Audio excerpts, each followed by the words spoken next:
Terima kasih telah meluangkan waktu untuk mendengarkan, dan mari kita nikmati perjalanan musikal ini bersama-sama.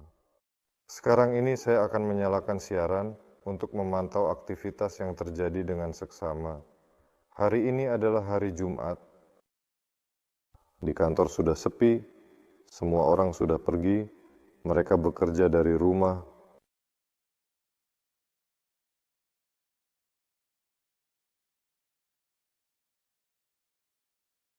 Ya, omong-omong Anda bisa melihat ini adalah Zeppelin yang sangat terkenal yang dibawa Pavel dari Jerman. Hari ini saya akan menceritakan sedikit tentang berita, apa yang terjadi minggu ini, apa yang akan terjadi minggu depan, dan saya akan menjawab pertanyaan-pertanyaan Anda. Mungkin Anda memiliki pertanyaan di mana semua tamu teknis di tempat kerja. Pada hari Senin, kami akan mengadakan NTS. Semua orang sedang mempersiapkannya. Hari ini, proyek-proyek dan sejumlah dokumen telah disiapkan dan semuanya telah dikirim untuk ditinjau sebelum hari Senin. Pada hari Senin akan ada rapat besar, 15 orang. Akan datang para ahli dari pekerjaan dan universitas, serta institut lain. Nanti saya akan ceritakan lebih lanjut.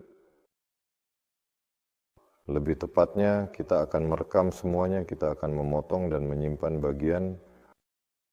Kita akan mengumpulkan jejak komentar setelah NTS untuk menjelaskan apa itu. Kita pasti akan mempostingnya. Lihat.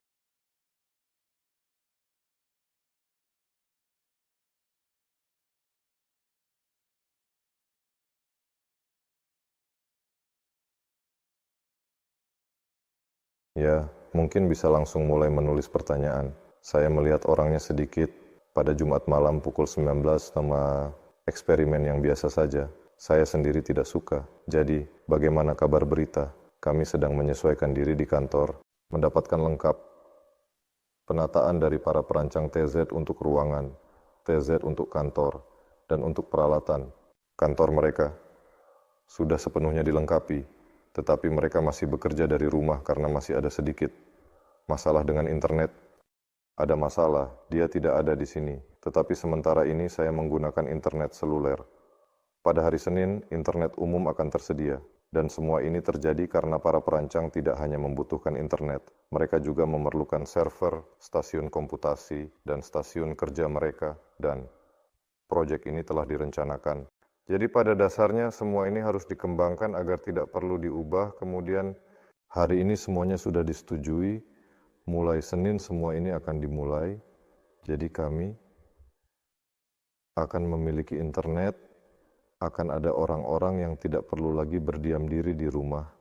Hari ini kami membahas tentang server-server ini, kekuatan apa yang dibutuhkan, jenis peralatan komputasi yang diperlukan, satu untuk matematikawan dan yang lain untuk pekerjaan grafis, dan semuanya harus saling terhubung. Sebenarnya, saya sedikit terkejut bahwa akan ada mesin komputasi yang begitu kuat di sini. Dan tidak hanya para pengemudi Zeppelin yang akan menggunakannya, tetapi juga orang-orang dari luar. Ternyata ada pihak-pihak yang tertarik. Saat IT people mengetahui apa yang akan kami lakukan, mereka berkata, "Wow, keren, lihat masih ada." Bisa juga diterapkan. Secara umum menarik. Jadi kami akan menyelesaikan IT sampai minggu depan. Kami akan siapkan semua untuk mereka. Membangun server komputasi seperti itu saya pikir akan memakan waktu beberapa bulan. Karena tugas teknis yang mereka berikan untuk melaksanakannya dalam kondisi saat ini, dengan sanksi memang sangatlah sulit. Prosesor yang terkena sanksi, tetapi IT people bilang, kita akan mengatasinya, semuanya akan ditemukan, intinya, jangan khawatir. Mereka orang-orang yang baik. Mengenai perangkat lunak, ada juga masalah seperti itu. Di sana perangkat lunaknya benar-benar sangat banyak. Saya tidak tahu, ada sekitar 10, 11 nama, 3 dari Rusia, yang lainnya dari luar negeri. Mereka bilang, oh semuanya dari luar negeri terkena sanksi. Dan IT people bilang, itu bagus. Kami bisa meretas semuanya. Dan tidak ada yang akan datang memeriksa. Jadi kita akan menghemat. Secara keseluruhan, selama minggu ini, pekerjaan pada perangkat stratosferik telah maju secara signifikan, di mana ada 3 arah pekerjaan yang berlangsung. Pekerjaan pada sistem komunikasi perangkat stratosferik, ini adalah satu tim pekerjaan. yang disebut tentang penambahan balast, yaitu penambahan balas aktif pada perangkat stratosferik untuk mengubah ketinggiannya, agar dapat menangkap angin yang tepat dan tetap berada di satu titik, bergerak, dan pekerjaan pada bahan pelindung ini untuk perangkat yang tahan lama. Semuanya telah bergeser dengan hati-hati, bukan berarti dari titik mati, dari titik nol. Segera akan ada sesuatu yang bisa ditunjukkan, sesuatu yang bisa diceritakan. Saya pikir minggu depan sudah akan ada materi pertama. Sedikit tentang NTS ini, Dewan Ilmiah dan Teknis yang akan berlangsung di sini di kantor pada hari Senin. Akan ada spesifikasi teknis tertentu yang sangat penting dan krusial untuk perangkat pertama. Spesifikasi teknis untuk produk-produk semacam itu dan sangat relevan serta esensial. Sejauh mana, muatan apa, dengan mesin apa, bentuk teknis seperti apa, sistem bahan bakar apa yang akan ada, kemudi seperti apa, dan bagaimana semua ini akan dikelola. Akan ada dua kalimat yang lebih panjang dan lebih jelas yang terbentuk. Dari mereka sekarang ini, sebuah solusi telah disusun dan untuk inilah nasihat itu diperlukan. Jadi, jika kita sepakat pada hari Senin, kita akan membicarakan perangkat spesifik apa yang akan kita bangun dan angkat ke udara dalam setahun ke depan, tetapi pernyataan saya tetap berlaku dan itu tidak akan berubah. Ukurannya akan dapat melewati gerbang standar hangar penerbangan yang berukuran 12 meter kali 12 meter, bahwa ia akan tersedia dalam dua varian, yaitu yang dapat dipilotkan secara opsional dan yang sepenuhnya tanpa pilot, itu sudah 100% pasti. 100% ia akan menggunakan mesin berbahan bakar, yaitu mesin bensin dengan jenis aviasi 98 atau 100. Saat ini ada dua varian mesin, satu dari Jerman dan satu dari Cina yang bisa dibeli dan dipasang.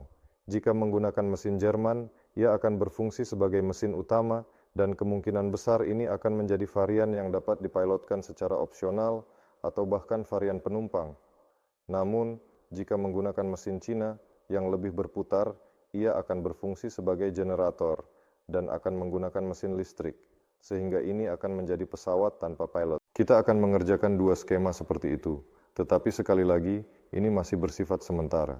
Jika pada hari Senin kita mencapai kesepakatan bersama dan menandatangani, maka semua presentasi ini akan kita sesuaikan dan akan ada yang bisa ditunjukkan serta diceritakan.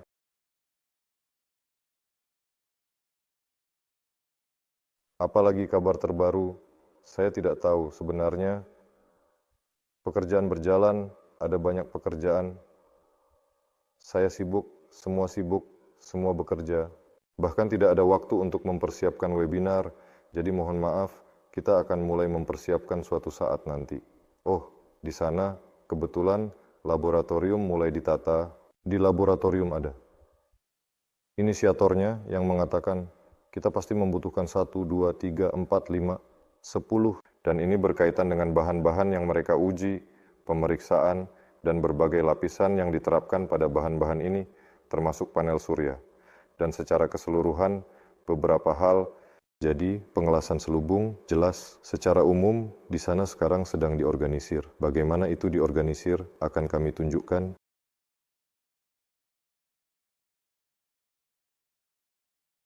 Apalagi?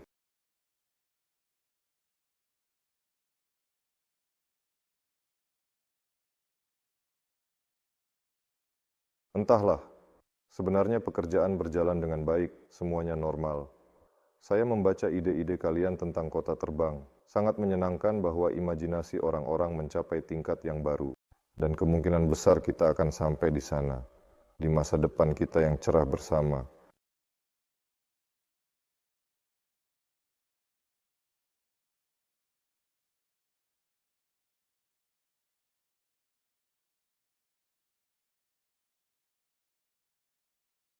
Tentang sayap, saya bisa menjelaskan sendiri. Sayapnya sama, 3 dimensi, hanya saja akan dibalik.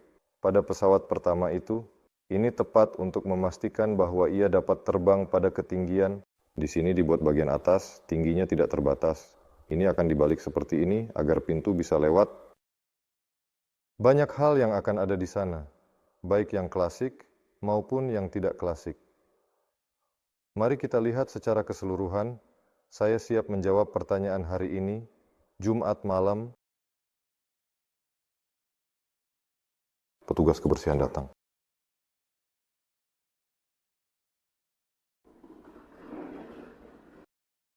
Halo Ana, kami sedang siaran langsung saat ini. Kami ingin berbicara tentang berbagai acara dan program menarik yang direncanakan untuk ditampilkan hingga akhir tahun ini. Apakah Anda memiliki pertanyaan atau topik yang ingin dibahas? Sebelum akhir tahun ini, kami akan meluncurkan 3 pesawat stratosfer dengan pengujian sistem komunikasi, pengujian balas aktif, dan beberapa eksperimen ilmiah. Ini akan selesai sebelum akhir tahun baru. Sebelum akhir tahun baru, kami akan membentuk tampilan teknis. Dalam sebulan dari perangkat ini yang akan dibahas oleh Dewan, sangat mungkin bahwa sebelum akhir tahun, ya, tidak sepenuhnya mungkin, tidak pasti, pekerjaan akan dimulai, ya, perhitungan, pemodelan, dan sebagainya. Semua ini akan kami tunjukkan, ceritakan bagaimana perkembangannya dan ke arah mana. Laboratorium akan tersedia di Steam.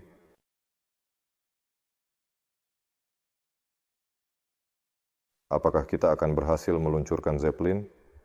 Kita akan meluncurkan Zeppelin dalam waktu 1 tahun, mulai dari saat ini. Mendekati musim gugur, di awalnya, jika kita meluncurkan di awal musim gugur, berarti kita bekerja sangat baik dan cepat, semuanya luar biasa.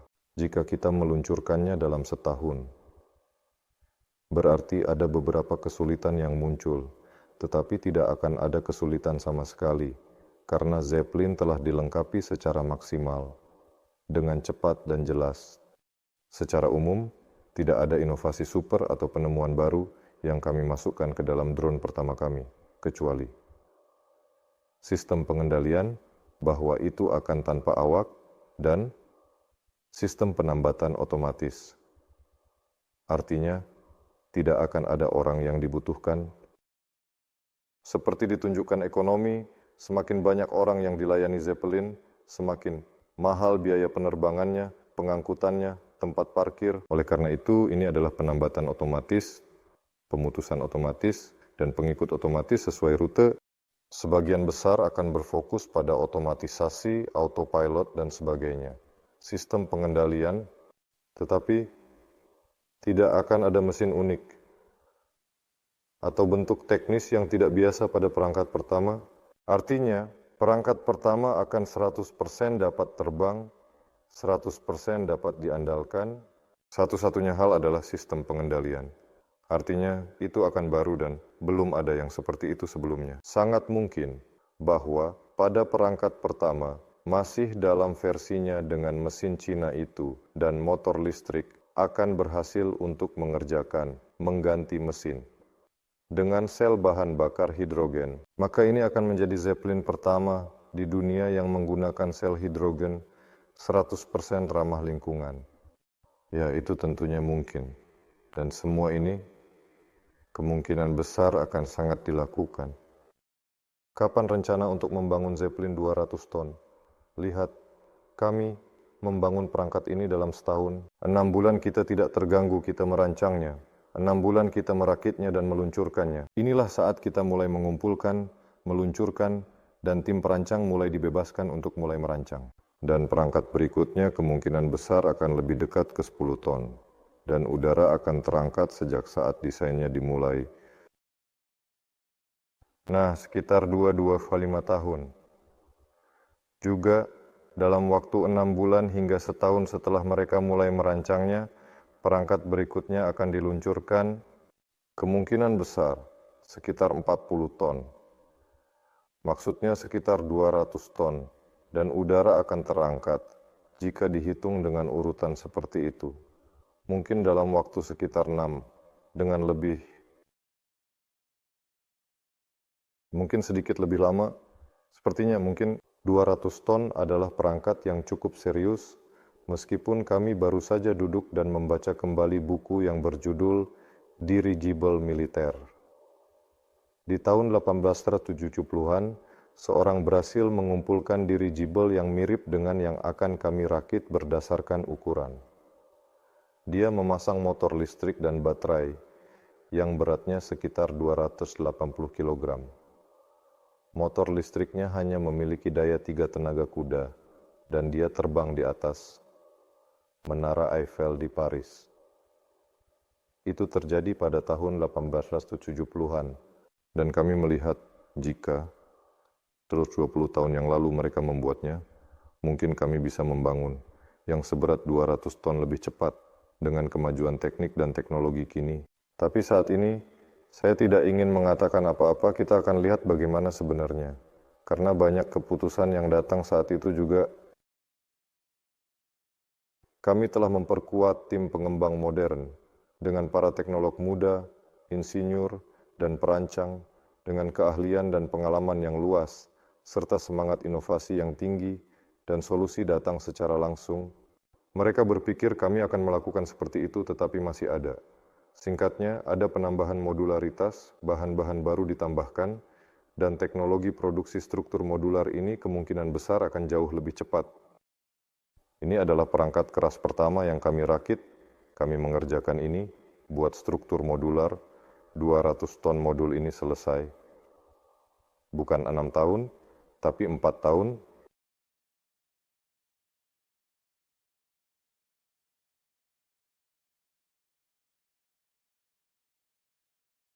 Mengenai koneksi drone, dengan program pengendalian, seberapa stabilnya, akan ada juga sistem duplikasi. Tepat kemarin, saya berbicara dengan IT people. Kami memiliki IT people. Di Solar, seorang Iran namanya Melad.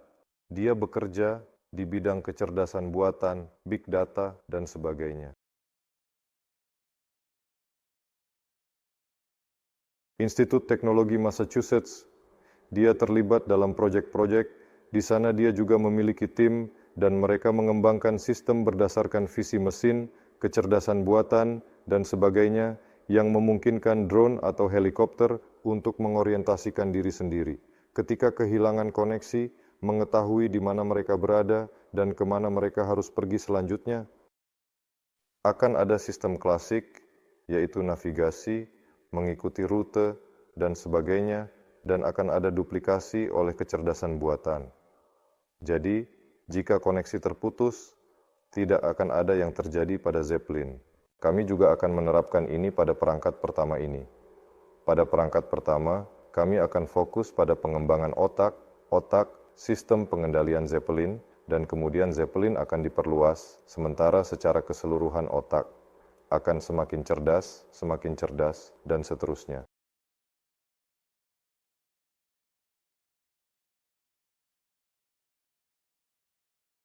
Sebenarnya, saya pikir sepertinya tidak akan ada masalah dengan koneksi. Saat ini, kami akan menguji sistem komunikasi untuk para stratosfer. Kami akan mengombinasikannya dan ada kemungkinan untuk memasang stasiun darat sendiri. Jarak jangkauannya bisa mencapai hingga 500 km. Dengan stasiun darat seperti itu, kita bisa menutupi rute yang diusulkan dan pasti tidak bergantung pada siapapun, serta tahu dengan pasti bahwa kita akan memiliki koneksi. Jika tiba-tiba tidak ada koneksi, maka bisa menggunakan Zeppelin yang dikendalikan secara opsional, di mana seseorang dapat mengatasinya, atau jika tidak ada orang, maka menggunakan kecerdasan buatan. Berapa banyak Zeppelin yang akan diproduksi dalam setahun setelah pembangunan 2 hangar? Semua tergantung pada ada banyak faktor. Secara umum, kami awalnya merencanakan bahwa setiap hangar akan mampu memproduksi setidaknya 1 perangkat per bulan. Sampai saat ini, kami belum menyimpang dari rencana tersebut. Tentu saja, kami membutuhkan lebih banyak, lebih dari 12. Di Ellingham, direncanakan untuk membangun antara 12 hingga 25 perangkat dalam setahun. Jadi bisa 1 kali sebulan atau 2 kali sebulan. Namun, karena kita sedang dalam proses, kita sedang meninjau tampilan teknis dan spesifikasi teknis dari Zeppelin. Karena benar-benar banyak orang yang berkumpul, banyak ahli, tidak hanya para pengemudi Zeppelin, tetapi juga ekonom. Para pebisnis administrator.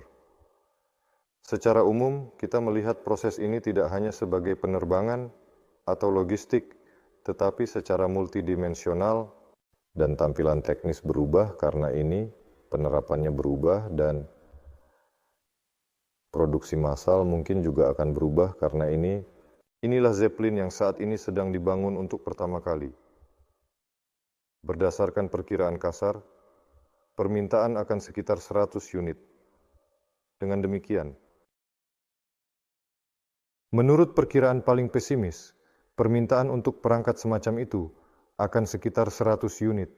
Dan pertanyaan tentang berapa banyak unit yang akan diproduksi per bulan atau per tahun akan tergantung pada tingkat aktivitas permintaan tersebut. Jadi, dari kemampuan untuk menjualnya, tentu saja seberapa cepat kita bisa menjualnya, kita akan membangun. Jadi sementara kita simpan dalam pikiran bahwa minimal 10 unit akan diproduksi per tahun, 12 sebenarnya, tetapi kita bisa mengorganisir hingga 50 unit, silakan. Perangkat yang lebih besar akan kita hitung nanti, tetapi secara awal kita menetapkan minimal 12, idealnya 25. Ini adalah model ekonomi yang sangat kasar, bahwa bahkan perangkat ini sekarang akan dibandingkan dari segi ekonomi dan biaya produksinya.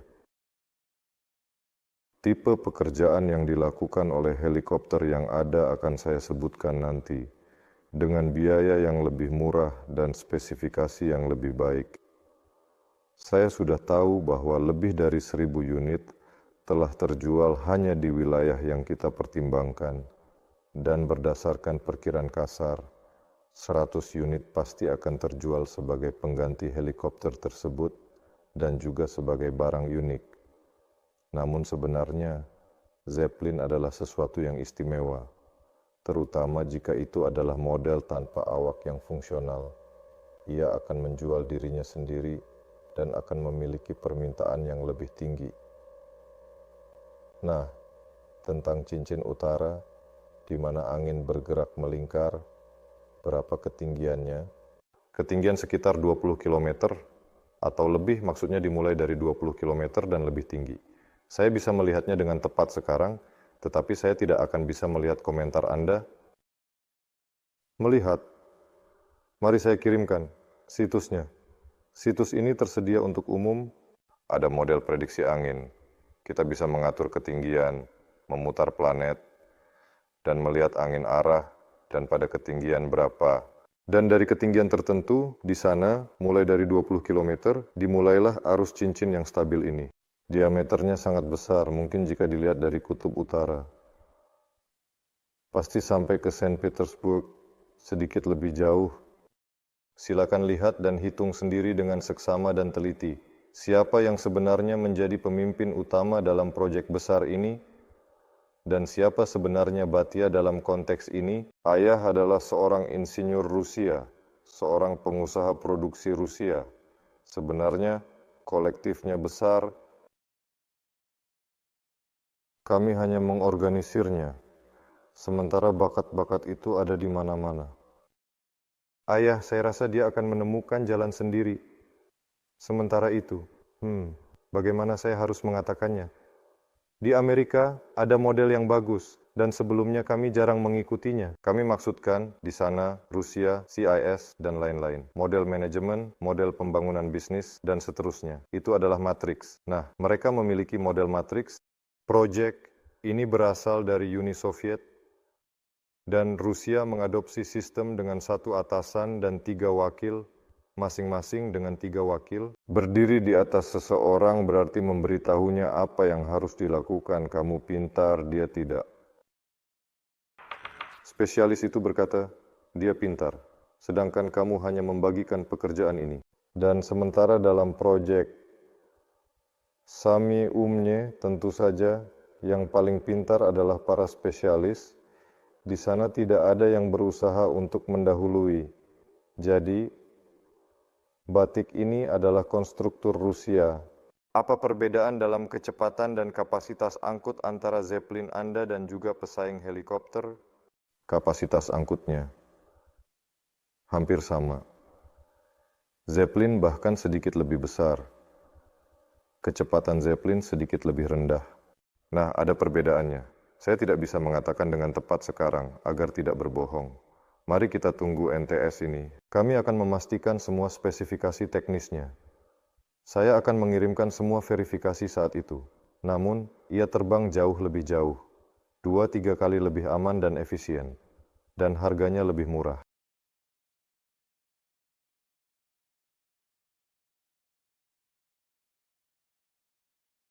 Jadi mari kita aktifkan pertanyaannya. Pada Jumat malam, kepala terasa berat untuk menghasilkan sesuatu secara spontan.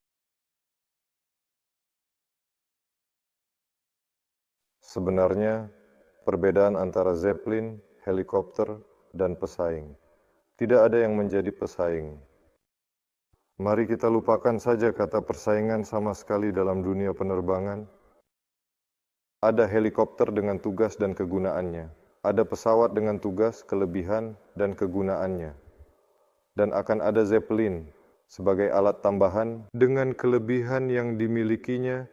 Di sana lebih ekonomis, misalnya lebih ramah lingkungan, tetapi lebih lambat. Namun, ia dapat mengangkut lebih banyak barang, jadi tidak ada yang bisa bersaing. Jika tidak, kita akan saling membandingkan dengan orang lain, dan orang-orang akan berpikir kita bercanda. Sebenarnya, tidak ada perbandingan yang bisa dilakukan. Ini seperti perbedaan antara mobil penumpang dan truk. Truk bukanlah pesaing mobil penumpang, karena memiliki tugasnya sendiri. Sebenarnya pertanyaan ini adalah, siapa yang lebih berpengalaman? Mengapa satu? Faktanya memang begitu. Saya bisa menjelaskan sekali lagi, karena semua perancang bekerja dari rumah. Terakhir, berapa? Jadi mungkin saja mulai Selasa mereka dapat bertemu lagi di kantor pada hari Senin.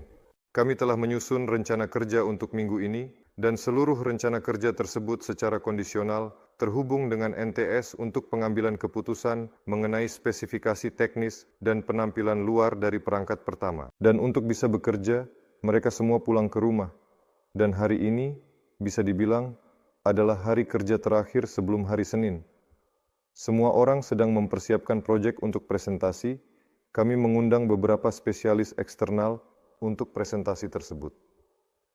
Sementara para perancang bekerja, kami bersama teman-teman sedang mengurus kantor, mendekorasi ruang kerja, dan laboratorium untuk mereka.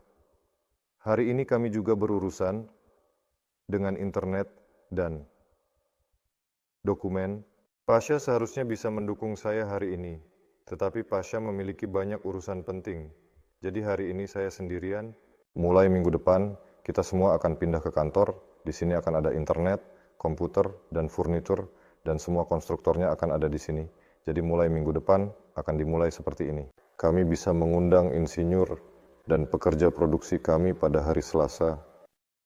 Di webinar, mencoba menggali sesuatu yang menarik dari mereka, begitu juga pada hari Jumat, meskipun mereka ingin memindahkan webinar Jumat ke hari Kamis, karena sepertinya upaya ini pada hari Jumat jam 19.00 tidak begitu baik. Ngomong-ngomong, tuliskan seberapa tidak baik itu. Menurut saya, orang-orang sedang bersantai pada jam 7:30 malam, meskipun hari ini hujan.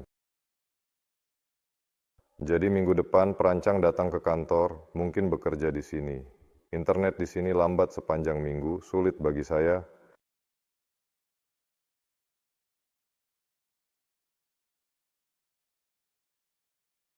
Inilah keunggulan Zeppelin kami, dibandingkan dengan Zeppelin Jerman saat ini. Inilah dia. Atau Zeppelin yang Hindenburg.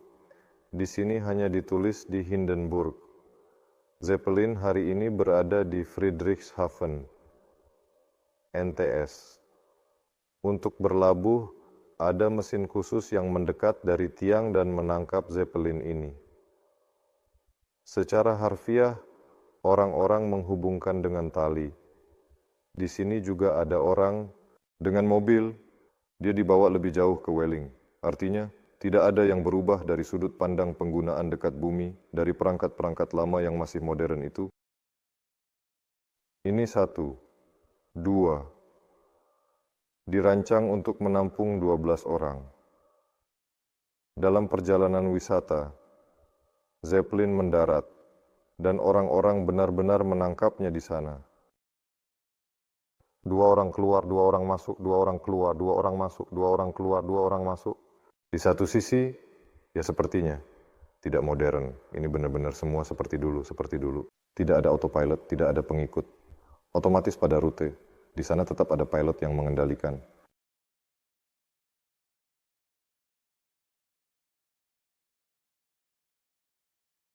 Sekarang kita akan setuju spesifikasi teknis. Yang ini lebih besar, milik kita akan lebih kecil, tetapi milik kita akan lebih modern.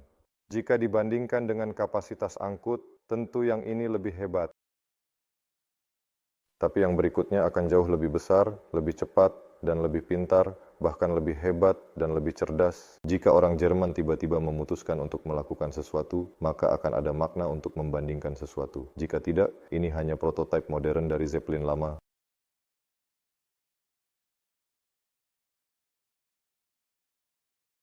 Acara ini akan memberikan keuntungan yang sangat signifikan dari segi produksinya. Kami tetap mengedepankan produksi massal, dan kami tidak menganggapnya sebagai produksi kecil. Oleh karena itu, biaya produksi perangkat ini akan jauh lebih rendah sehingga akan lebih terjangkau di pasar. Orang Jerman membutuhkan waktu yang sangat lama untuk membangun satu perangkat mereka yang membuatnya menjadi sangat mahal dan tidak ada pembeli yang benar-benar ada. Mereka hanya menjual satu perangkat setiap 5 tahun dengan harga yang sangat tinggi dan merasa senang dengan itu. Keuntungan utama kami dibandingkan perangkat Jerman adalah bahwa kami akan membangun rantai produksi massal dengan biaya produksi yang sangat rendah dan kami akan dapat menyebarkannya secara massal.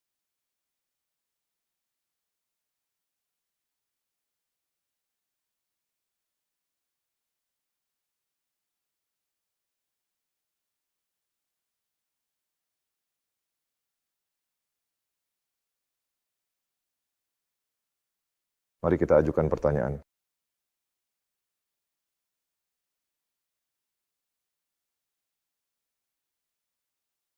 Seseorang di sana menulis tentang ini baru-baru ini di obrolan. Hari ini saya melihat pesan yang muncul bahwa semua dengan mesin Duyunov sekarang Zeppelin. Hari ini kami bertemu dengan para insinyur mesin, jadi bisa dibilang bahwa sistem tenaga ini juga dapat digunakan untuk berbagai mekanisme, langsung mentransfer momen untuk memutar baling-baling, juga dapat memutar generator, dan dari generator itu, melalui pengontrol, silakan mengalirkan energi ke motor listrik. Hari ini kami sampai pada satu penggabungan yang menarik di mana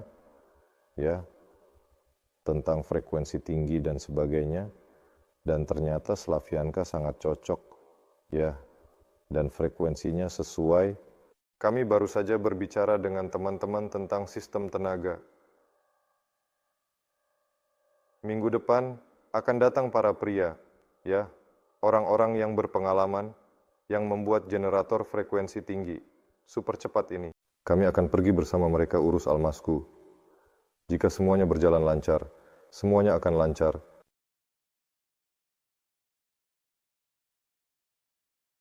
Kami memutuskan untuk tidak menentukan lokasi dengan tanah untuk saat ini, dan memilih ukuran pertama dari perangkat sedemikian rupa, sehingga tidak perlu membangun hanggar untuk itu.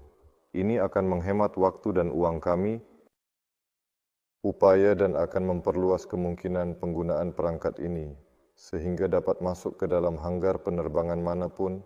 Oleh karena itu, untuk perangkat pertama, tidak perlu membangun hanggar, dan kami menunda pertanyaan tentang tanah sedikit lebih jauh, karena kemungkinan besar, atau lebih logis, tentu saja, untuk membeli tanah kami sendiri. Sama sekali tidak ingin terlibat dalam epik 5 tahun ini tentang pengalihan tanah dari satu tujuan ke tujuan lain. Jadi jika harus membeli, kemungkinan besar sudah tanah dengan tujuan yang benar, yaitu aerograd yang sudah dimiliki orang lain di suatu tempat. Itu tidak begitu murah, dan sebenarnya ada banyak tempat untuk menghabiskan uang, dan uang itu perlu digunakan untuk mengangkat perangkat ke udara. Kemudian, seiring waktu, akan mungkin untuk membeli aset semacam itu. Dia akan masuk ke dalam neraca perusahaan. Ini sangat keren, dia tidak akan pergi kemana-mana. Pertama-tama, dia milik kita, dan di sana akan dibangun sebuah hanggar besar untuk perangkat berikutnya. karena perangkat berikutnya sudah tidak dapat dioperasikan. Di semua hangar yang ada sekarang, di mana Boeing biasa masuk, yang pertama bisa, tetapi yang kedua pasti tidak. Akan ada pembangunan untuk itu, dan saya pikir kita akan menentukan dengan tanah di sana. Tapi sementara ini, kita masih mempertimbangkan ada satu kandidat untuk bawah tanah. Ini adalah Aerograd yang sedang beroperasi. Saya tidak akan menyebutkan namanya. Satu lagi, saya tidak mau. Kami sudah berbicara dengan semua orang. Kami tidak memberikan harapan kepada siapapun. Mereka mencari tahu luasnya, mencari tahu biayanya, mencari tahu kondisi dokumen, izin apa yang ada, batasan-batasan terkait ketinggian. Di dekatnya mungkin ada PVO, yang bukan PVO, dan secara umum semua sudah jelas. Mereka membuat peta untuk diri mereka sendiri, menentukan favorit, tetapi tidak membicarakannya. Karena jika kamu mengatakan bahwa kami sangat menyukai Aerograd ini, mereka akan berkata, ya sudah, harganya akan naik.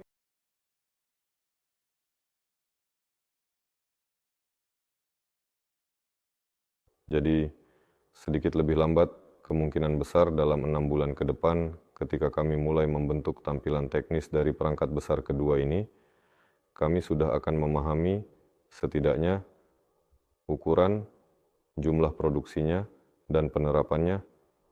Dari situ kami akan memilih lokasi, tetapi kemungkinan besar itu akan menjadi lokasi yang telah kami pilih karena ada aturan tertentu. Bukan batasan, tetapi pedoman yang harus diikuti untuk melisensikan perangkat ini. Aturan ini menyatakan bahwa harus ada lapangan terbang resmi negara yang eksperimental di dekatnya. Jadi jika Anda membuka Yandex, kemungkinan besar Anda akan menemukan Aerograd terdekat, karena lapangan seperti itu bisa dihitung dengan jari. Di lereng Everest telah terakumulasi sejumlah besar sampah yang ditinggalkan oleh para pendaki. Akankah dirigible dapat menangani tugas ini?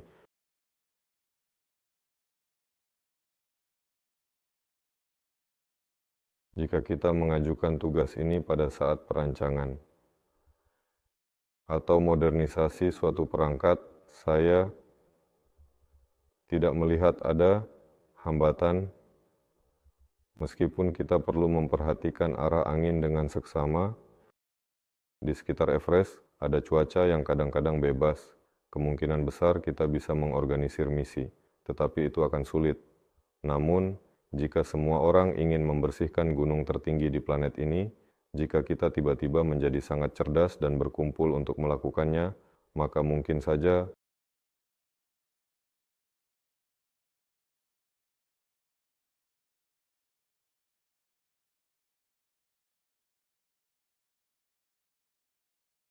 eksperimen ini untuk membandingkan mana yang lebih stabil dalam kondisi angin, quadcopter atau dirigible. Sistem yang lebih tahan terhadap angin adalah yang menggabungkan lebih banyak pemikiran dan teknologi modern dengan lebih baik, lebih efisien, dan aman. Kemungkinan besar pada tahap ini adalah quadcopter tentu saja, karena quadcopter ini yang diproduksi secara massal untuk operator sudah sangat pintar, sehingga ia dapat dengan cepat mengoreksi dirinya sendiri. Dan tugas kita adalah membangun dirigible pertama seperti itu, memasukkan semua otak dan algoritma yang sama ke dalamnya. Jelas banyak hal yang akan berubah di sana, tetapi dasarnya semua sistem yang sama akan ditambahkan. Lidar, radar, bahkan ultrasoniknya, karena ketika kamu bergerak rendah, di bawah ada hutan dan lain-lain, dan seterusnya. Nah, Milad kami, seorang Iran, seorang ahli IT, baru saja menunjukkan sistem yang baru saja dikembangkan di Massachusetts Institute of Technology. Mereka meluncurkan quadcopter. Saya tidak ingat pada kecepatan berapa, mungkin hampir 100 km per jam, langsung melintasi hutan. Dan ia dapat menyesuaikan diri saat bergerak, menghindari pohon-pohon. Ini sangat mengesankan. Dan dia menceritakan padaku, sistem apa yang ada di sana, bagaimana semuanya diatur, dan bagaimana ini bisa diterapkan pada dirigible. Jadi yang tahan adalah mereka paham tindakan saat angin bertiup. Dirigible kami setelah paham, baru bisa dibandingkan.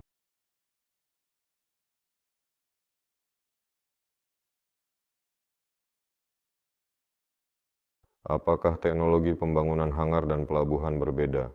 Apakah ada perbedaan prinsipil?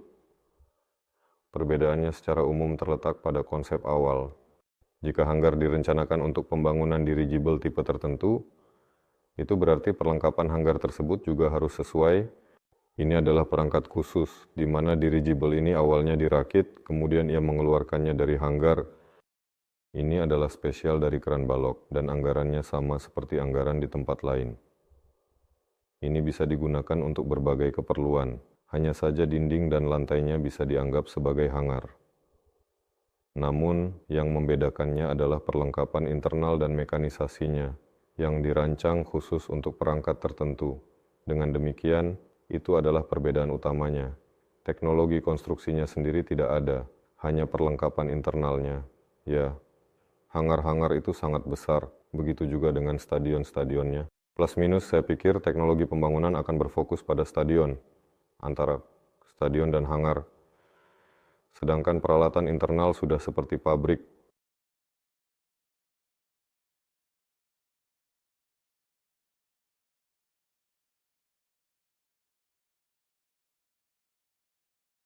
Perusahaan Rusia Aerosmena mengumumkan rencana untuk memulai produksi dirigible berbentuk piring terbang pada tahun 2024.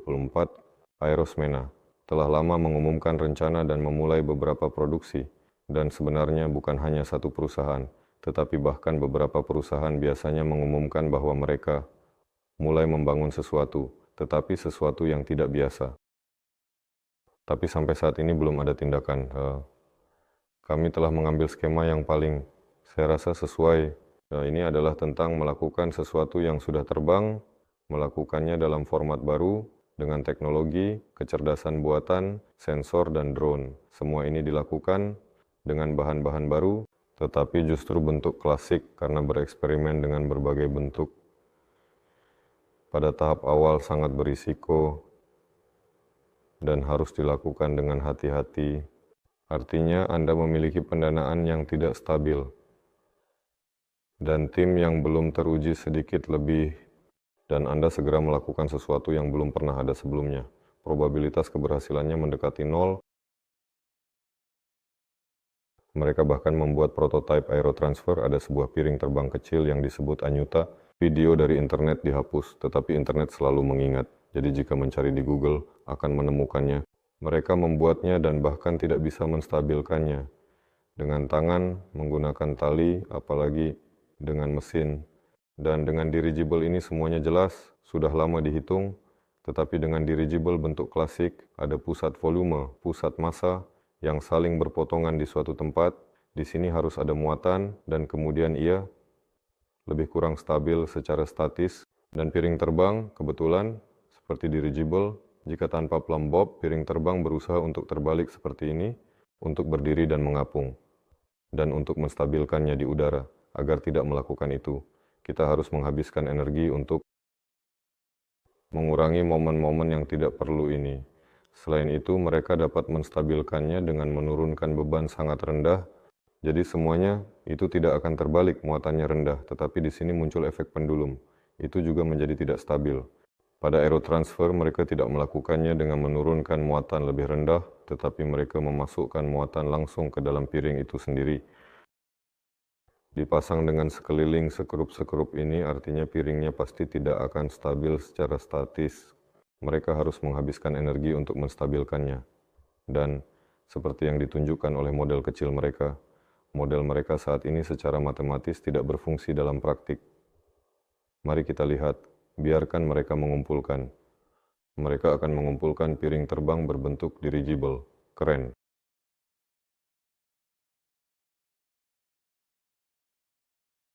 Semua orang berusaha membuat piring terbang ini karena bentuk dirigible yang panjang, besar, dan terlihat besar. Semua orang berusaha membuatnya lebih kompak dan lebih halus, seolah-olah ia terlihat lebih kecil dan lebih menyenangkan. Tapi usaha untuk memperkuat diri ini tidak pada tempatnya. Kamu membuatnya kurang stabil, tetapi lebih enak dipandang. Keren, tentu saja.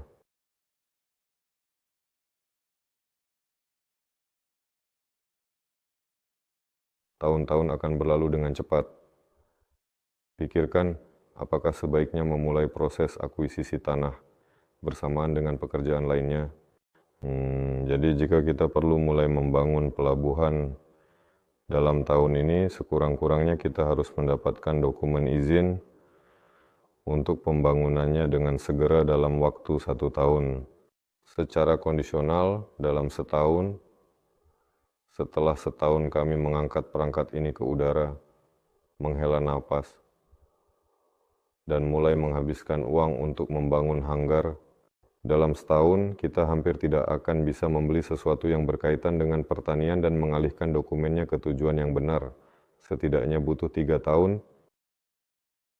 Ini prediksi mereka bilang, saya sudah melakukannya dalam 5. Bagaimana jika kita berusaha lebih keras? Dia seperti itu untuk 5. Dan jika berusaha keras untuk 5, dan jika benar-benar berjuang untuk 3, bisa, ya mungkin. Tapi bisa dalam jangka waktu yang diperkirakan sekitar 5 tahun, tetapi semua ini sebenarnya juga tergantung pada bidang mana ini dilakukan, siapa yang melakukannya. Jika meminta bantuan dari negara, kemungkinan besar semuanya akan terjadi jauh lebih cepat, tetapi untuk itu perlu mendemonstrasikan pesawat terbang. Oleh karena itu saya ingin membeli sesuatu yang sudah jadi, agar tidak perlu repot dengan dokumen, tetapi harus mengurus dokumen untuk pembangunan pelabuhan, karena di sana juga perlu menyetujui semuanya. Wah, dan jika tanah ditambahkan, kita lihat saja. Oleh karena itu, sedikit pertanyaan ditunda. Kami memiliki sedikit delta menyelesaikan masalah ini.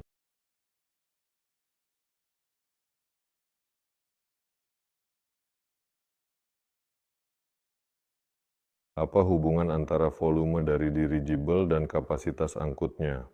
1 kubik dapat dengan mudah mengangkat 1 kilogram dengan baik. Artinya jika volumenya 1000 meter kubik itu setara dengan 1 ton. Jika 2000 meter kubik itu setara dengan 2 ton. Jadi kita akan memiliki dirigible pertama dengan volume 2. Mungkin sedikit lebih dari 1000 meter kubik, tetapi ada sesuatu yang akan membebani selubungnya yang akan memiliki berat sekitar. Saat ini ada material yang beratnya 207 gram per meter persegi. Beratnya akan sekitar 300 kg lebih sedikit, itu hanya untuk selubungnya. Ditambah dengan sayap yang sedikit lebih berat dari mesin, dan seterusnya, sehingga tersisa beratnya. Jadi, minimal 500 kg, dan kita lihat nanti mungkin sedikit lebih banyak, kira-kira seperti itu, sekitar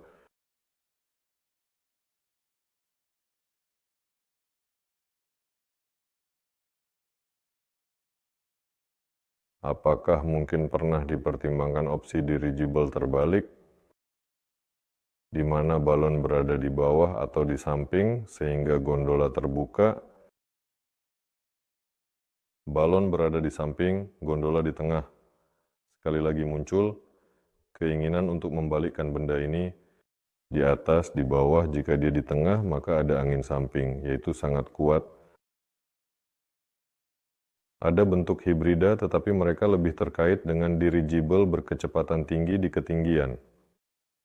Dirigible klasik seperti ini sangat efisien pada ketinggian rendah, tetapi pada ketinggian yang lebih tinggi, misalnya 5 km dan sedikit lebih jauh, udara menjadi lebih jarang. Dan di sana kita bisa terbang dengan kecepatan yang berbeda, misalnya 250 atau 300 km per jam, sementara di dekat permukaan tanah hanya 150 hingga 180 km per jam. Ini sudah ukuran yang lebih besar agar mesinnya lebih kuat. Kecepatan secara umum meningkat seiring dengan ukuran, karena dengan ukuran daya energinya meningkat sehingga ia dapat mendorong dirinya lebih kuat. Hambatan frontal tidak meningkat dalam kubus seperti daya angkatnya tetapi dalam kuadrat. Dirigible tinggi memiliki perubahan pada penampilan luar mereka menjadi lebih mirip dengan pesawat terbang dan desainnya sudah dihitung. Mereka ada, tetapi kami belum menampilkannya karena sebenarnya ada banyak. Setidaknya ada 3 jenis desain ini, dan mereka sudah memiliki inovasi itu. Karena menghitung dirigible berkecepatan tinggi di ketinggian, itu melibatkan banyak pengujian, geometri, dan lainnya seperti buran, saling mengintip satu sama lain, Roscosmos, Soviet Space di pihak Americans, kemudian juga Americans mengintip lapot kita yang Soviet, sekarang mereka membuatnya, sementara kita tidak bisa membuatnya, jadi penampilan luar adalah hal yang sangat Rahasia, karena menghitung aerodinamikanya, dan mereka ada, dan mereka akan berbeda. Apakah akan ada gondola terbuka di sana? Ya, tidak terpasang pada balon, mungkin akan ada. Sebenarnya memisahkan gondola dari balon adalah solusi yang sangat baik, dan mereka juga ada, dan mereka ada di permukaan. Kemungkinan besar kita sudah sampai pada hal ini di obrolan. Saya hanya tidak sempat membaca semuanya. Akan sangat baik jika gondola di sini memiliki 4 baling-baling. Dan jika terjadi sesuatu dengan balon, ia bisa turun dari satu sisi dalam mode quadcopter. Dan jika sedikit lebih diturunkan dari badan dirigible itu sendiri, maka aerodinamika akan sedikit lebih meningkat. Ia dapat digantung secara terpisah dan dengan demikian sifat aerodinamisnya akan meningkat dengan lebih baik lagi. Gondola dimasukkan ke dalam, tetapi itu mengganggu distribusi berat. Gondola perlu diturunkan lebih rendah. Menurunkannya lebih logis. Tapi menggabungkan dua balon seperti ini, dua balon seperti itu kemungkinan besar. Sekarang kita akan menghitung, di sini akan ada komputer yang kuat yang akan menguji semua bentuk. Saya sudah duduk di sini dan tidak sabar menunggu momen itu. Karena jelas bahwa bentuk klasik diuji di sini, beberapa sudut kecil dihitung, dan seterusnya, tetapi semua itu untuk ketinggian tertentu, untuk kepentingan ukuran dan kecepatan tertentu. Jadi, jika kamu mengubah model dalam spesifikasi teknis untuk kecepatan, sedikit berubah. Artinya, ada banyak hal dari bentuk ini, dan jelas ingin menguji semuanya, baik yang ini maupun yang itu, termasuk yang radikal. Jadi, ketika mesin yang kuat muncul, kita akan mengujinya dan melihat agar tidak hanya di atas kertas, tetapi benar-benar modelnya. Lihat, mungkin kita akan menemukan sesuatu yang menarik. Saat ini, ada lowongan utama. Hanya untuk pelatihan pilot dirigible, semua. Ngomong-ngomong, hari ini kita membahas seseorang. Sebenarnya, semua peran utama sudah, ya bukan peran, lebih tepatnya fungsi. Orang-orang sudah terbentuk. Dan kesepakatan telah dicapai. Di sana sebagian orang akan bekerja dengan baik. Sebagian lagi akan menyesuaikan diri seiring waktu, sementara ada yang di-outsourcing, bahkan ada yang tidak berada di negara ini, tetapi fungsi utama sudah ditangani dengan baik oleh kantor pusat kami, atau apapun yang bisa disebut sebagai pusat desain utama ini. Namun, akan ada lowongan misalnya untuk pekerjaan kontrak, untuk beberapa pekerjaan lainnya. Karena para pelaksana utama sudah jelas, nanti kita akan mengungkap semuanya, menceritakan siapa yang mengerjakan apa. Kita akan berlari ke sana dengan kamera, merekam semuanya, melihat masih terlalu awal untuk membicarakan hal ini. Seseorang ada, saya tidak ingat siapa, dibutuhkan administrator sistem di kantor, ada yang bisa bekerja jarak jauh. Semua akan ada di remote. Kami sekarang sedang mencari seseorang. Kami sedang mencari sekretaris.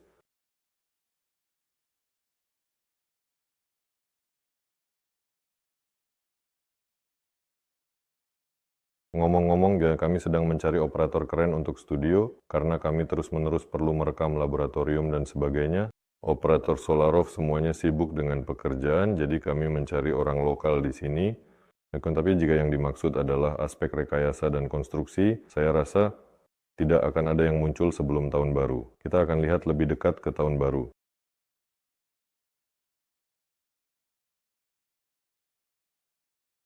Pernahkah Anda mendengar tentang mesin antigravitasi Leonov? Saya pernah mendengar bahwa mesin itu diuji di bumi, dan sepertinya dia bahkan berhasil mengatur agar mesin itu dikirim ke keadaan tanpa bobot dengan roket tertentu. Saya tidak ingat apa yang dia tunjukkan di sana sama sekali tidak berfungsi di bumi. Di sini, ya, konon semua ini adalah kekuatan reaksi dari dukungan. Artinya, selama ada dukungan, mekanisme apapun dapat berputar, kekuatan reaksi dari dukungan tersebut, Gesekan pada penyangga dan roda kecil adalah reaksi dari dukungan. Oleh karena itu, ia dapat bergerak di luar angkasa. Sepertinya dia tidak menunjukkan dirinya dengan cara apapun, jadi dia diusir dari pabrik. Tapi orang-orang terus berubah di perusahaan yang sama, di kementerian yang sama, dan kita bisa berlari lagi dengan lagu yang sama, melewati kantor yang sama. Apakah diperbolehkan untuk menempatkan peralatan di dalam selubung dirigible? Di dalam selubung dirigible tipe kaku, bahkan diperbolehkan untuk menempatkan kabin, dan secara umum orang bisa berjalan-jalan di sana, melihat kantong-kantong yang mengembang ini, bagaimana mereka merasa di sana. Tidak, pemandangannya sebenarnya akan ada, hanya saja sekarang saya sungguh membayangkannya. Dan merasa terkejut ditempatkan, ya tentu saja banyak peralatan yang berbeda akan ditempatkan di dalamnya, seperti yang disebut sistem udara gas, VGS, ada banyak di sana. Berbagai kantong yang diisi udara yang ada di sana menekan dengan sangat hati-hati kantong-kantong helium, agar bisa turun sedikit demi sedikit, untuk sedikit mengendalikan hukum Archimedes.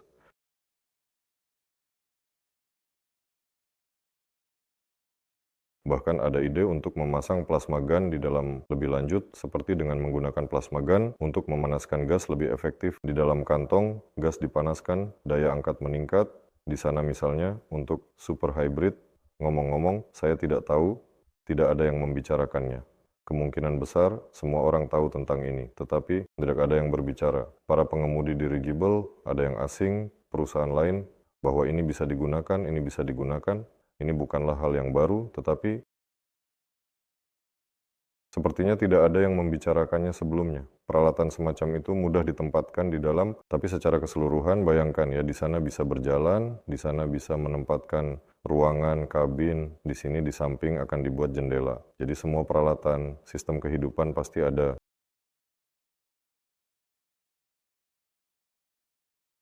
Ketika kita membagi volume internal seperti jenis jeruk, kita harus mempertimbangkan berbagai faktor. Namun, dari sudut pandang keamanan, penting untuk memastikan bahwa semua langkah diambil untuk melindungi integritas dan kualitas produk. Ini termasuk memeriksa setiap bagian dengan jika tiba-tiba peluru menembusnya merobek hanya 2 tabung sementara yang lainnya tetap utuh, itu adalah hal yang logis. Semakin besar perangkat, semakin banyak bagian dari jeruk ini, dan itu akan tetap demikian. Artinya, semakin kecil perangkat, semakin sedikit seksionya. Semakin besar perangkat, semakin banyak seksionya. Apakah perlu dibuat secara tepat di bawah jeruk?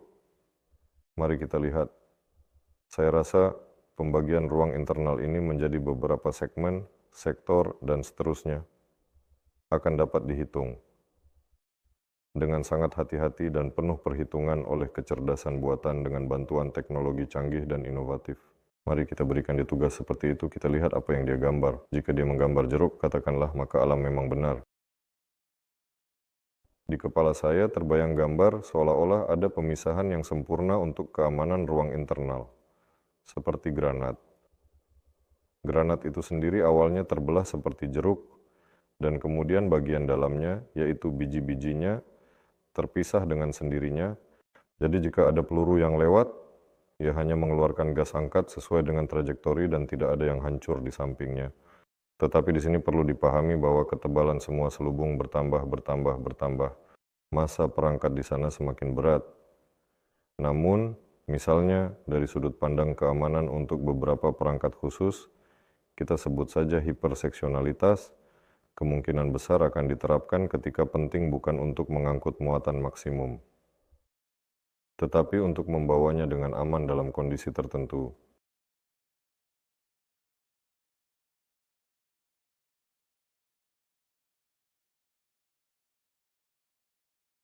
Apakah ada batasan usia untuk belajar menjadi pilot dirigible? Tentu saja, dengan syarat kesehatan yang baik dan benar-benar baik. Baru-baru ini ada pertanyaan, jika kamu seorang pilot tetapi sudah pensiun karena pilot di sana pensiun lebih awal, apakah masih bisa menjadi pilot dirigible? Para pengemudi dirigible menjawab, kami hanya memiliki yang seperti itu, hanya pensiunan. Pensiunan penerbangan, bukan pensiunan yang sepenuhnya pensiunan Apakah ada batasan usia yang lebih rinci, lebih detail, dan lebih spesifik? Perlu diklarifikasi. Kami memiliki kenalan yang membuka sekolah. Beberapa sekolah memiliki lisensi penerbangan udara. Semua lisensi dicabut dan hingga baru-baru ini tidak ada lisensi diberikan. Inilah kenalan kami. Kami telah dengan sangat penuh keyakinan mendapatkan lisensi penerbangan yang pertama dalam sejarah modern tentu saja sejak waktu tertentu. Saya akan bertanya kepada mereka, apakah ada batasan belajar lebih tinggi, tetapi jika kesehatan baik dan otak berfungsi, maka untuk belajar sebagai hobi, sebagai pilot pribadi, saya rasa tidak seharusnya ada batasan.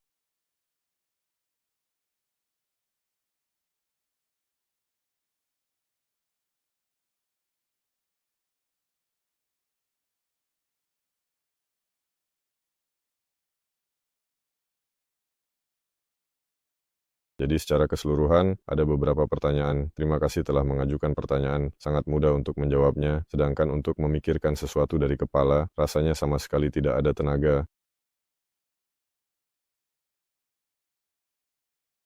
Coba akan masuk ke YouTube, melihat apa yang terjadi dengan pertanyaan-pertanyaan itu. Ini saya baca dari Vkontakte sekarang. Jadi teman-teman, jika kalian menonton YouTube, gunakan Vkontakte dan ajukan pertanyaan di sana. Karena lebih mudah.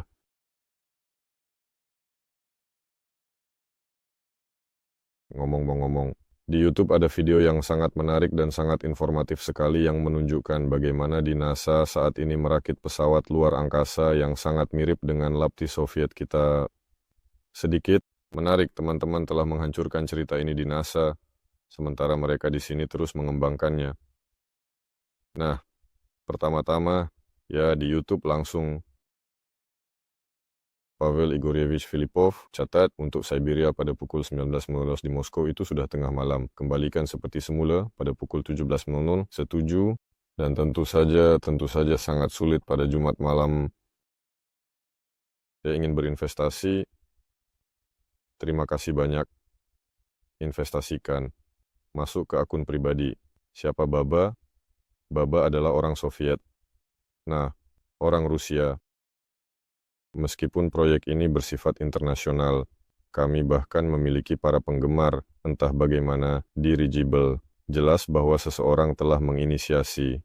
Dalam hal ini, yang menginisiasi adalah Solar Group, tapi kami telah mengumpulkan semua insinyur, dan mereka semua adalah talenta, semua jenius. Setiap orang dalam bidangnya adalah Baba. Hari ini lucu, di webinar sebelumnya kami melihat, saya tidak ingat saya mengatakan sesuatu bahwa ada sekitar 5, mungkin saya tahu cerita ketika mereka mengumpulkan Crowdam di dirigible. Dan saat membaca buku ini tentang dirigible militer lama, secara keseluruhan buku ini berjudul Dirigible Militer. Namun, isinya tentang sejarah Prancis. Saya tidak ingat namanya, Bu. Juga tahun 1800-an. Dia juga mengumpulkan dana untuk membuat dirigible pertamanya. Ini adalah seperti ini. Seseorang telah menginisiasi, semua orang ingin. Sudah lebih dari 100 tahun suasana ini mengelilingi dirigible. Apakah orang Arab dijanjikan menjadi yang pertama? Tidak. Orang Arab siap membayar banyak untuk menjadi yang pertama, tapi kami belum menjanjikan apa-apa kepada siapapun.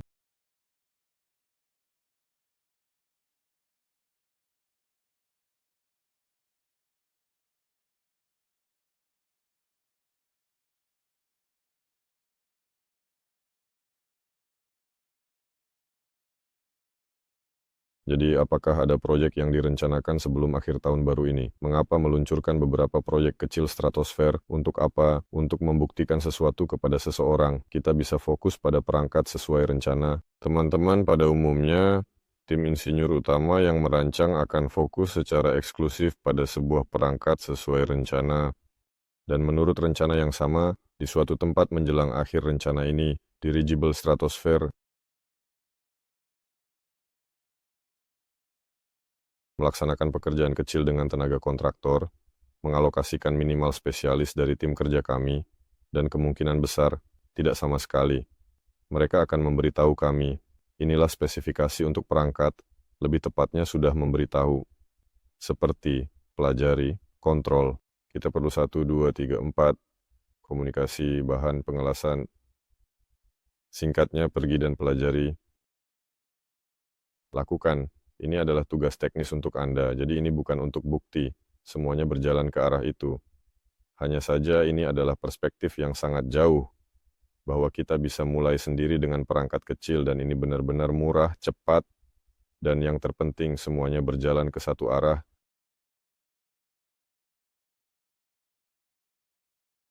Tidak hanya ke satu arah, tetapi menuju satu tujuan besar yang sama. Selanjutnya, Anda akan mempertimbangkan konstruksi dengan mesin yang bergerak dan mengarahkan, sehingga Anda dapat mengoptimalkan pengaturan tuas, mempengaruhi, dan mengganti mesin yang rusak saat sedang berjalan. Kami sudah mempertimbangkan ada beberapa konsep yang sudah ada tentang bagaimana ini bisa dilaksanakan dengan baik. Dan mereka sekali lagi semua berkaitan dengan penampilan luar yang sangat menjanjikan, yang sebaiknya tidak diungkapkan, tetapi mesin yang bergerak di sepanjang badan dirigible itu tentu saja mungkin. Kita pertimbangkan dengan hati-hati dan teliti, dengan seksama dan penuh perhatian, dengan cermat dan penuh pertimbangan, dengan bijaksana dan penuh kehati-hatian. Tidak ada jaminan bahwa kita akan menggunakannya secara alami, terutama pada dirigible pertama. Ini pasti sebagai konsep, memiliki tempatnya. Lalu apa selanjutnya? Perhitungan, eksperimen. Pada tahap awal, semakin sedikit eksperimen yang kita masukkan ke dalam perangkat, semakin besar kemungkinan semuanya akan baik-baik saja. Itu satu. Ya, dan semakin baru solusi yang muncul dalam penerbangan, semakin sulit untuk mengangkatnya ke udara, mendapatkan sertifikat untuk itu, dan seterusnya. Bahkan di perangkat pertama, beberapa solusi akan disertifikasi, artinya kamu bisa mengambil, ya, saya sangat berlebihan, bisa mengambil baut penerbangan. Dan ketika perangkat tersebut diperiksa dari apa ia dibuat, mereka akan mengatakan bahwa itu adalah baut penerbangan. Mereka bilang, baiklah, bisakah kamu membuat baut yang sama, hanya dari bahan yang berbeda, misalnya. Dan mereka akan bertanya, apakah itu benar-benar 1:1? Mereka akan bilang, tidak. Ayo sertifikasi baut ini. Mari kita mulai metodologi pengujian dan mulai. Dan begitulah tentang baut. Di perangkat kecil pertama, sudah akan ada sistem-sistem yang harus disertifikasi secara mandiri. Nah, agar mereka bisa tercatat dengan sangat baik dan terhormat dalam sejarah penerbangan. Tapi semakin banyak sistem seperti itu, semakin rumit, mahal, dan jauh. Semacam mesin yang bergerak, tentu saja itu keren-keren jika gondola juga akan bergerak. Di dalam kepala saya bisa memindahkannya ke bawah, mengangkat alat itu seperti ini, membawanya ke sini, mengarahkan. Tapi kemudian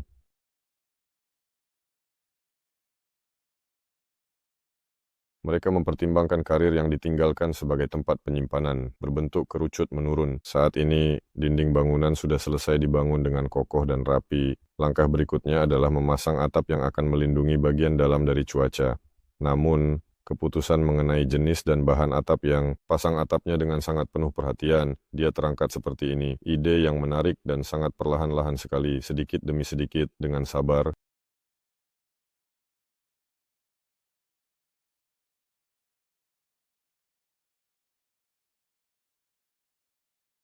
Apakah stratosfernik dipertimbangkan sebagai peluncuran untuk roket? Apakah daya angkat stratosfernik memungkinkan untuk memasang platform peluncuran untuk platform percepatan dengan satelit?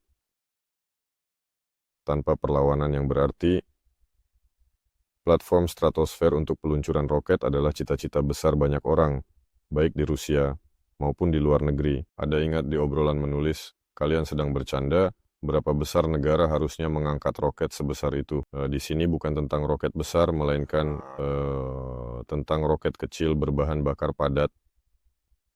Dengan CubeSat misalnya, dengan satelit berukuran pemanggang roti.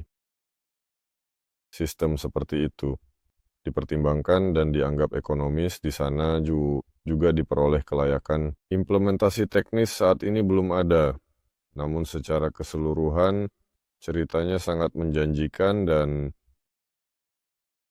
banyak yang perlu. Nah, dari sudut pandang komersial secara umum dan dari sudut pandang teknis, semua orang ingin semua melihat potensi. Siapa yang pertama kali melakukannya? Ada yang melakukannya, di sana orang Amerika memiliki roket. Mereka tidak akan pernah memberikannya kepada kita seumur hidup. Kita tetap harus membangun milik kita sendiri. Jika seseorang membangun benda seperti itu, kita akan membangunnya. Bagaimanapun juga politik akan terlibat, ini boleh, itu tidak boleh. Jadi jika ada 2, 3, atau 4 perusahaan, mereka pasti akan ikut.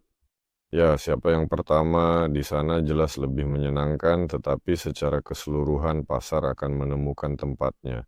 Tapi tentang pelontar batu, saya tidak tahu. Sekali lagi, semuanya harus dihitung. Saya perlu memasang katapel, harus memutar dan melepaskan yang pertama keluar angkasa. Saya rasa, jika massa seperti itu dilepaskan dari dirigible, maka di sana sesuatu akan terjadi padanya pada saat itu. Lebih tepatnya, bukan massa tetapi massa pada kecepatan seperti itu sedikit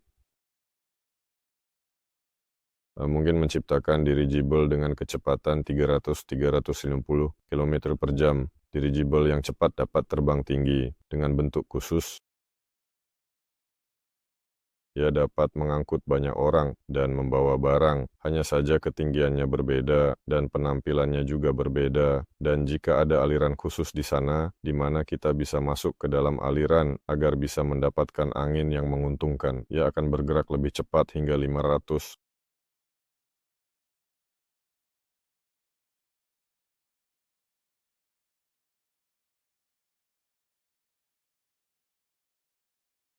Ini adalah pertanyaan tentang produksi 10 ton. Saat ini semuanya ada minimal 12 unit per tahun dan kita lihat nanti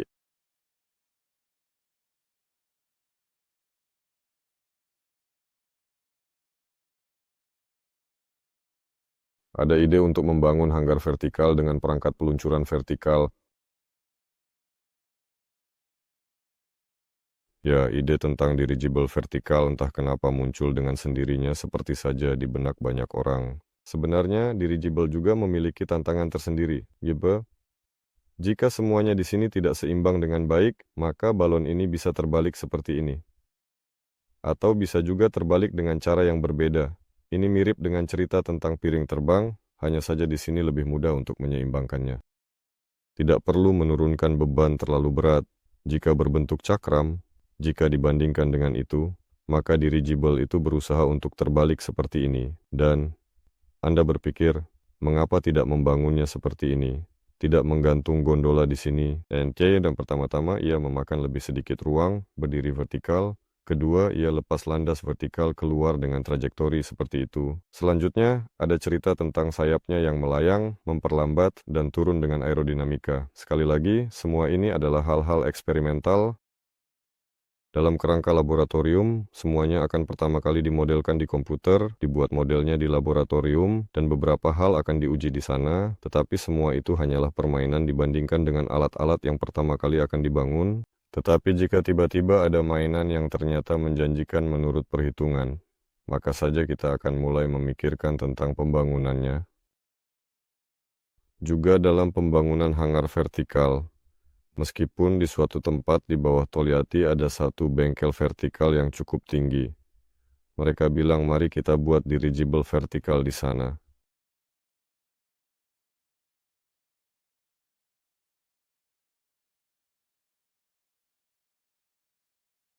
Pertama-tama mesin magnetik yang canggih. Dan kemudian baru piringan yang tepat, mesin magnetik seperti apa yang benar-benar diperlukan agar piring terbang itu benar-benar dapat ada, di mana rencana pembangunan dirigible pertama kali direncanakan di kota besar Moskow dan Moskow Oblast serta wilayah sekitarnya termasuk.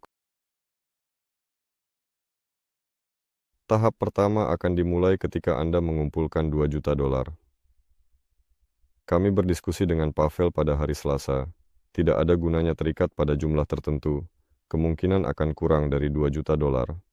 Atau pada tanggal tertentu. Karena itu sebenarnya adalah tahap 0.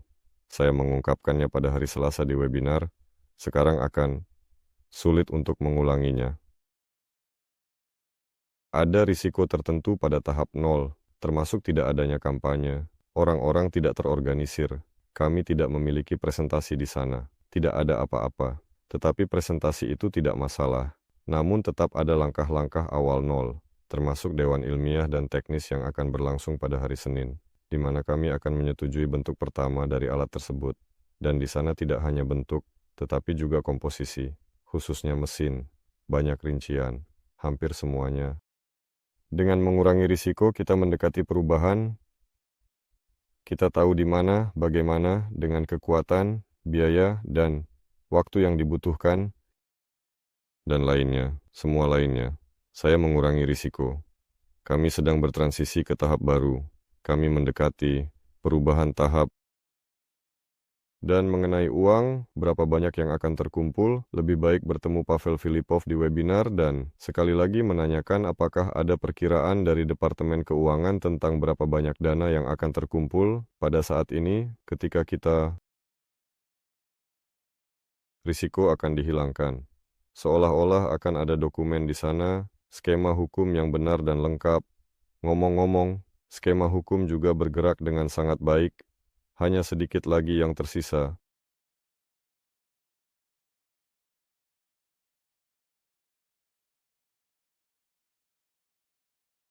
Dalam perusahaan mengumpulkan 10 insinyur dan setelah 3 bulan mereka menghasilkan prototipe mesin helikopter. Setahun lalu mesin tersebut mulai diproduksi massal, sekarang dia adalah yang paling umum di dunia dalam kelasnya. Ini sangat luar biasa. Di sini ada Ruslan, bertanggung jawab atas produksi, melakukan hal yang sama, hanya saja tanpa pendanaan apapun. Dengan dana sendiri, secara harfiah, berkumpul, dia sudah lama mengumpulkan, banyak intinya dia terlibat dalam berbagai produksi, tetapi selalu ingin terlibat dalam penerbangan, dan selalu ketika dia sampai pada, ada waktu luang, saya merancang entah pesawat, entah helikopter, atau sesuatu yang lain, sudah lama, bertahun-tahun, dan sampai pada kesimpulan bahwa merancang badan pesawat, sayap, ekor, dan seterusnya, semuanya sangat mudah. Tapi mesin ini, mereka tidak menjual mesin ini cepat rusak, ini memiliki kekurangan sendiri, ini ada di sana. Harganya sangat tinggi. Muncul pertanyaan mengenai mesin, dan dia mulai mengurus mesin. Membeli mesin penerbangan dari pasar. Cukup menyalinnya dengan sangat mudah dan efisien diproduksi sendiri. Dan saya belajar membuat mesin dengan penuh ketelitian dan kesabaran. Dan sekarang mesin ini, untuk sebagian besar, mungkin diproduksi oleh Ruslan. Ini adalah rotor, dia yang sedang berada di stand di Tesam Baranova, sedang berputar sedikit lambat. Dan bukan sisa bagian mesin, tentu saja. Seperti subkontraktor. Pada akhirnya, pesanan ini sampai padanya, dia yang mengerjakannya, sisa mesin. Nah, dia kan juga mendapat bagian dari pekerjaan itu. Sisa bagian mesin kami rancang sendiri, kami selesaikan, kemudian kami modernisasi. Secara umum, kami telah merakit mesin ini. Karena mereka adalah para pilot helikopter, mereka pada dasarnya merakit helikopter satu tempat duduk untuknya dan berapa harganya. Selama 3 bulan, kami hanya mengendarainya sampai cuaca menjadi dingin. Kemudian kami merakit yang kedua, sekarang sudah ada iterasi ketiga. Secara umum, kami memiliki bakat yang sama dan dia berkata, "Oke, mari kita bekerja pada dirigible, saya sangat menyukainya." Dari kelompok spesialis ada banyak hal yang akan saya ceritakan tentang struktur. Kami belum memiliki biro desain. Kami sedang membentuk semacam manajemen proyek, dan di sana ada arah, dan arah untuk sistem tenaga ini sedang dipegang oleh Ruslan. Dia yang memimpin, dan ada satu arah lagi yang terkait dengan infrastruktur dekat bumi. Juga dia, jadi saya bisa mengirimkan sebuah tambahan ekstra. Saya pernah berjanji, Ruslan, jika kamu menonton webinar, kirimkan video di chat tentang bagaimana timmu terbang dengan helikopter pertama, kedua, dan helikopter ketiga yang sedang dibangun kini, dan ceritakan lebih tepat tentang tenggat waktunya. Ada sesuatu yang juga dalam 6 bulan, dan mereka bukan 10, tetapi 5.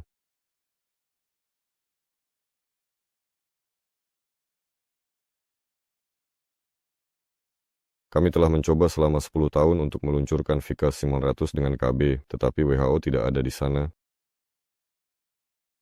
VICA 600, mungkin ini adalah sebuah mesin. Tidak ada informasi yang terhubung dengan itu di kepala. Segala sesuatu bisa terjadi. WHO ada di banyak tempat, di suatu tempat berhasil, di tempat lain tidak. Di beberapa tempat ada kekurangan organisasi, di tempat lain masalah administratif, di tempat lain masalah ilmiah dan teknis, dan di tempat lain mesin itu begitu inersia. sehingga lebih mudah berkumpul dengan teman-teman di garasi dan meluncurkan alat tertentu daripada membagikannya kepada institusi dan biro desain agar mereka mengerjakannya.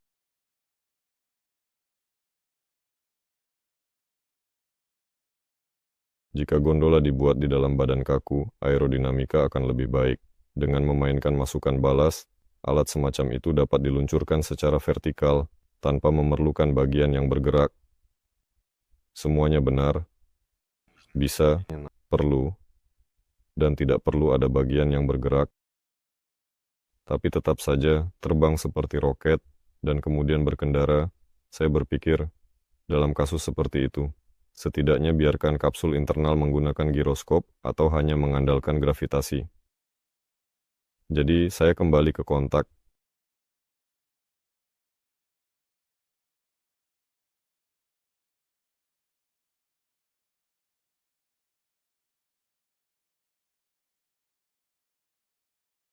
Jadi, saya tidak melihat komentar di sini. Secara keseluruhan, pertanyaannya menarik. Seru sekali bisa mengobrol hari ini. Saya dibicarakan setiap kali saya bercanda, lalu datang dan bilang, "Kamu ngapain?" Bahkan untuk apa? Datang. Jadi, maaf saudara.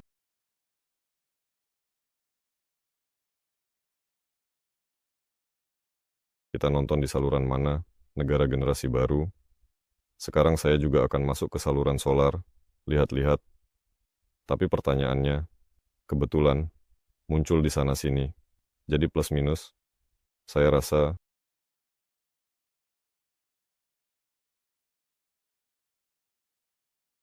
bicara dengan semua orang.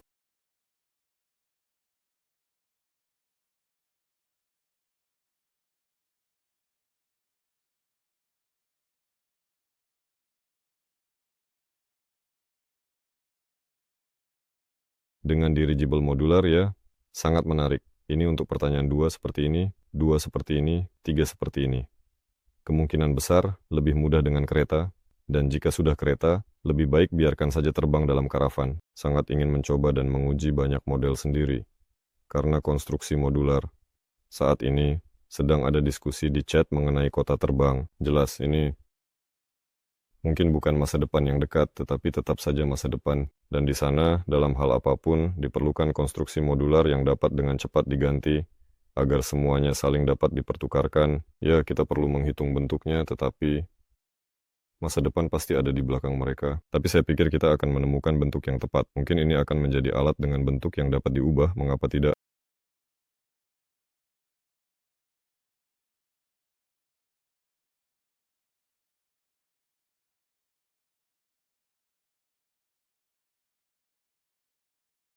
Ngomong-ngomong, kami pernah berbicara tentang hal itu.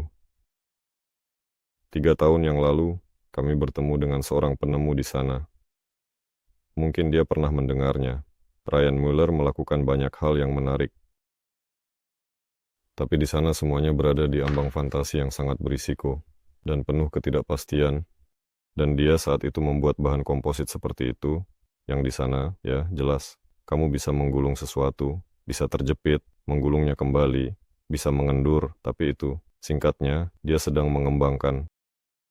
Agar bisa melakukan ini berkali-kali dan seterusnya. Dia melakukan semua ini untuk bentuk yang dapat diubah dari dirigible pribadinya. Orang ini memiliki impian untuk membangun alat pribadinya sendiri, sehingga pada kecepatan tertentu dapat menyusut, berubah menjadi peluru, kemudian mengembang di tempat dan berdiri secara stasioner. Idenya keren, tetapi sangat berisiko. Suatu saat semua ini akan terjadi. Dan lihatlah, dari konstruksi modular semacam ini pada akhirnya akan terwujud.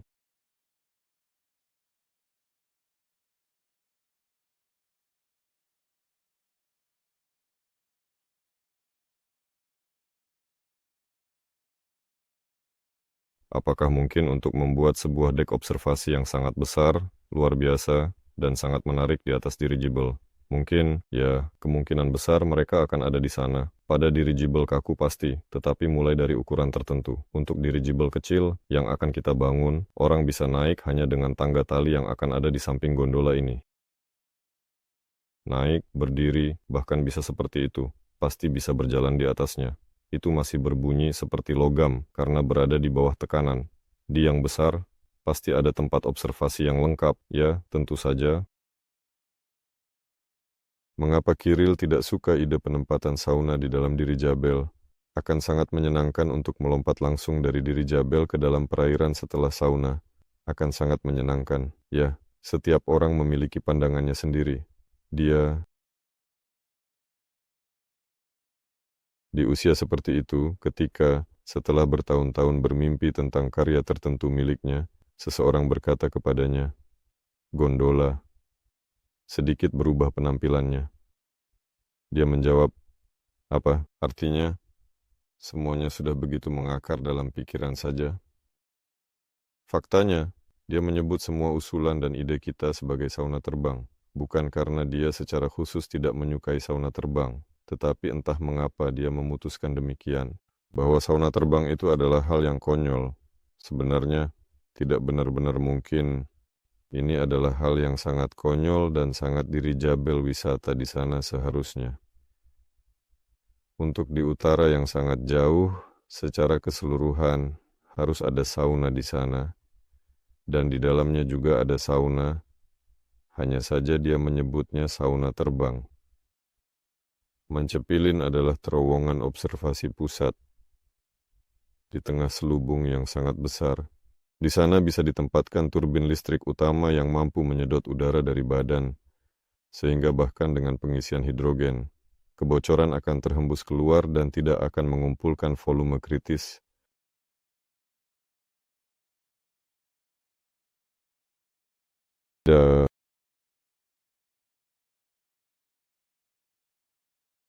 Saya baru saja teringat baru-baru ini kami membahas ada konsep juga lubang-lubang melintang seperti ini yang vertikal di dalam Dirijabel di mana baling-baling ditempatkan.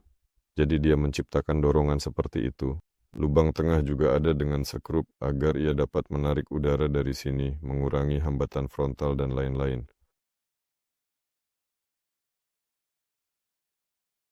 Itu adalah solusi yang benar-benar revolusioner. Ini sudah untuk perangkat berikutnya.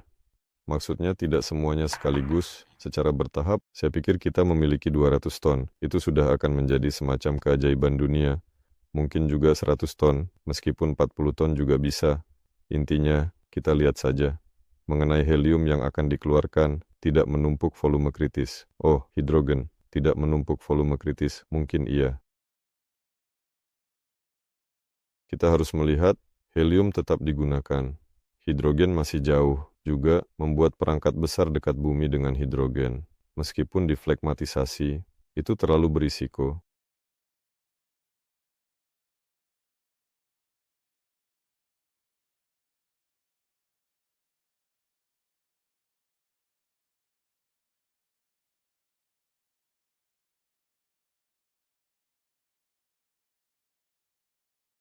Jadi teman-teman, saya rasa saya akan mengakhiri ini.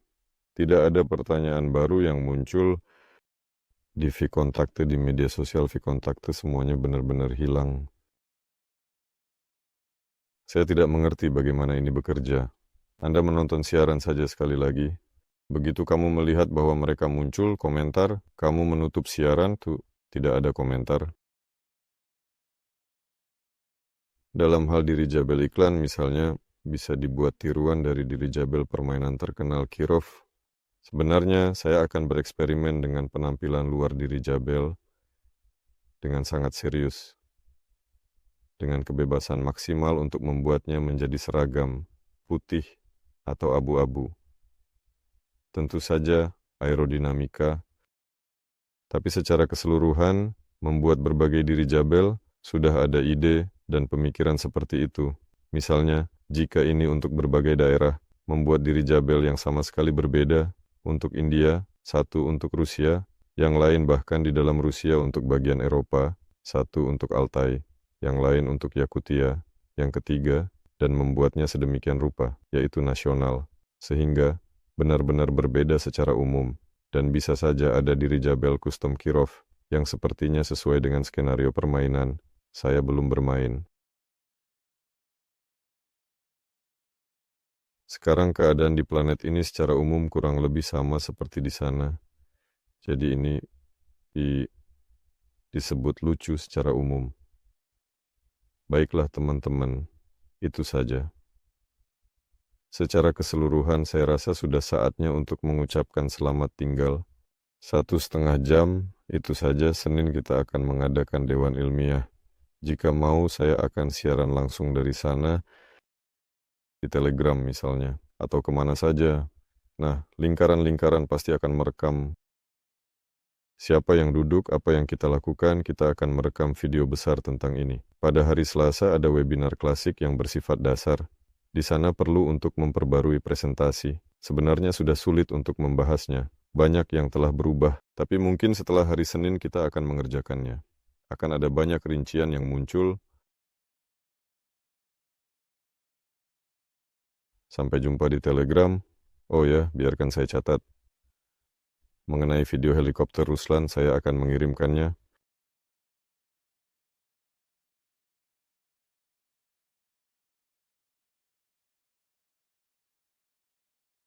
Semua teman-teman selamat tinggal. Sampai jumpa di Telegram. Tulis ya.